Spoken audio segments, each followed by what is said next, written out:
This year, Old School RuneScape turned 10 years old, and for those 10 years, making money has been an integral part of the game. That's quite a long time, and it got me thinking, how well have those methods held up through the years? Today, we're going to go back in time and see just how well some of the original money-making guides for OSRS perform in 2023. Let's get started. I wanted to start with a method that holds a special place in my heart. It was a method that I had actually heard about in the original RuneScape 2 and wanted to try. This guide, by John Wildrew, suggests killing snakes on mostly harmless for their hide, promising a pretty profit of 400k GP an hour. Given how bad I was at the game 15 years ago, I never quite finished the requirements to try it though. Today, let's see if this method still makes any money. I have slightly better gear than the guy that did this video last, so we'll see how many kills I get. I'm going to do about 10 minutes of this method, and then we'll extrapolate that for what you would get as a GP per hour method. Let's get started. So we're doing this to get these snake hides. Right now they're worth... oh no. I don't think this method's going to be very useful. One-shotting these snakes, though, it is pretty satisfying, not going to lie. We have about 1 minute left here of this 10 minute, and I'm just like... why on earth did I ever want to do this? This sucks. That's going to be our last kill of this 10 minutes. Let's go see how much we made. Oh no.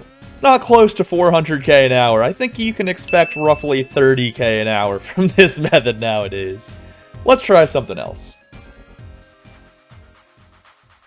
Next up was a classic money-making guide. Telegrabbing Wines of Zami from the Chaos Temple near the Mind Altar.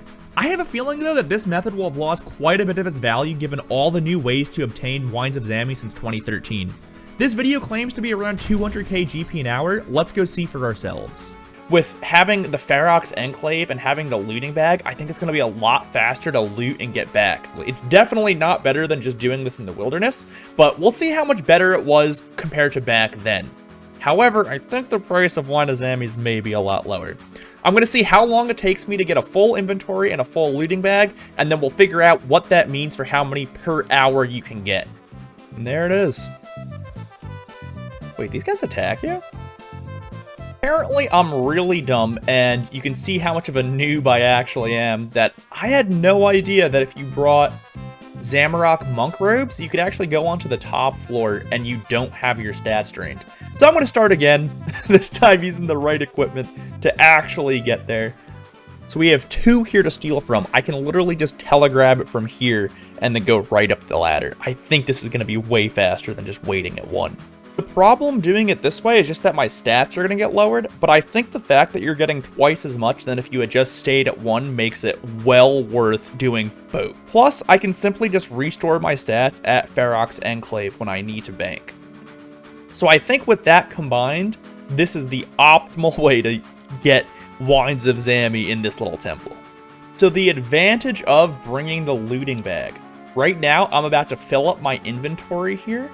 However, instead of having to bank, because the wilderness is right here, I can literally run to the ditch, jump over, run into the lowest level wilderness, open my looting bag, and now use... actually, I didn't have to open it to do this, but bam! All of my loot's in there now, and I can go right back to stealing more. Okay, we're at 33, so this next one is going to be the last set of telegrabs that we can do. And there it is. Let's find out how much we made. That took almost 10 minutes exactly, just a few seconds left than 10 minutes. Let's see how much we made using this method. So in that 10 minutes, we got 44 Wines of Zamorak, which come out to roughly 37.5k. Wow, these are cheap. Oh my god, I don't remember them ever being under 1k each. That's crazy.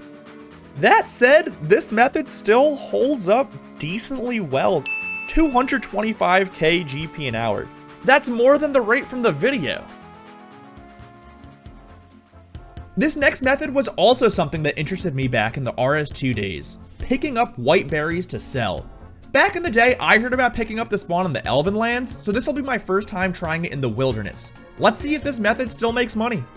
To test this method out, we're going to start from the Mage Bank. I'm going to run over to the Lava Dragon Isle and pick up the white berries. It'll be really nice because I have a looting bag, so we're going to see how long it takes to get a full inventory plus a full looting bag and get back to the bank here, and we'll use that to figure out how many per hour and how much GP hour you can get. So let's get started. If I get PK'd while I'm picking up fucking white berries, oh my lord, will I be salty. I will say it was kind of funny because when I first saw the money making guide, the guy mentioned that you had to be going to Red Dragon Isle. I was like, where the heck is that? I had never heard of it before. And then I realized that they actually renamed it. So I think it's just picking up these two and then filling up our inventory. Wow, these respawn really quickly. I didn't bring any food, which that might end up having been a mistake. But as they say, if I die, I die. Oh my god, all right, we're praying. This should be the looting bag full, so now it's just a matter of finishing up the rest of the inventory and then racing back to the Mage Guild. I'll be honest though, I'm pretty impressed. This is way faster than I thought. I obviously have a pretty big advantage being max level with 99 prayer, so I could just hold my prayer here, but it also wouldn't be too bad just to come with like an inventory of lobsters or something to keep your health up. Alright, our last two, and now it's time to get back. I did not expect that spawn to be so fast. That was great. We're just about back, and I'm pretty sure this has taken us a little more than 5 minutes. So that means you'd be able to get 12 of these trips to get 57 white berries per trip. We'll find out in a second how much that's worth. So I did a little bit of math. This method took 321 seconds to go from this bank to the lava dragons to a full inventory back, meaning that you could do it a little bit more than 11 trips per hour, but we're going to say that we only did 11 trips in the hour, meaning that this method would get you 182k GP an hour. Considering it requires literally nothing to do it, not terrible, although I think the lower price of white berries has certainly hurt this method's money-making viability compared to 2013. These next few methods are OG merching methods. I wanted to start with this video's idea first. It is, well, it's amusing to look back on.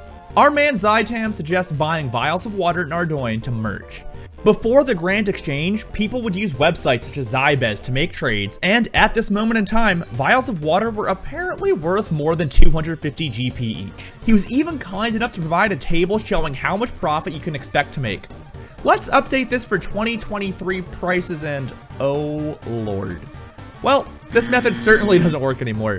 I have to imagine that updates such as adding the GE, the player base just getting a bit better at the game and having access to lunar spells and, well, bots probably killed this method. This next merch item actually surprised me. I had heard of merching consumable items before, like flour, and I remembered some gear like climbing boots were a popular choice back in the day, but one item that I had never heard of merching before was pestle and mortars? According to this video, pestle and mortars used to be sold for upwards of 5k a pop. I knew that that wouldn't be the case anymore today, but this was still a method that I wanted to try out myself. So let's see if you can still make money by buying pestle and mortars from Tavalry and selling them on the GE. I think that the max cape is going to come in really helpful because I can teleport right to the Tavalry portals, and then I can use it to get back to the crafting guild to bank. How many I'm going to get in 10 minutes? I honestly have no idea. I really don't know what to expect. I'll see you guys in 10 minutes. Good luck me. So what we're going to do is we're going to go here, teleport to the Tavalry portal, and then it's just a matter of running to the herb shop.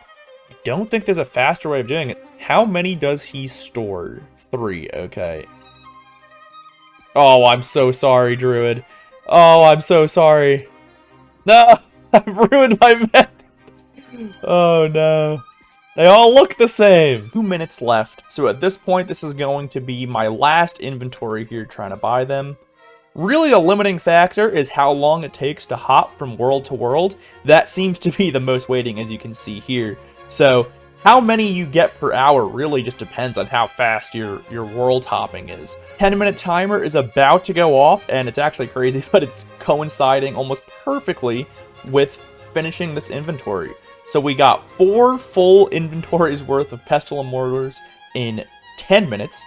So at current GE prices of 212 GP per pestle and mortar, this would give you a little bit less than 23k for 10 minutes, which then comes out to a whopping 137k GP an hour. I think it's safe to say things have changed quite a bit from 2013. I don't doubt that most of these methods worked at the time, and it's also important to remember that before bosses like Vorkath and Zulrah were added, or the addition of rune dragons, GP was much more valuable back in the day. With that said, I don't think anyone is going to use these methods anymore. If you enjoy this content and want to see more like it, please consider subscribing. It'd be a huge help for the channel. Otherwise, I'll see you next time.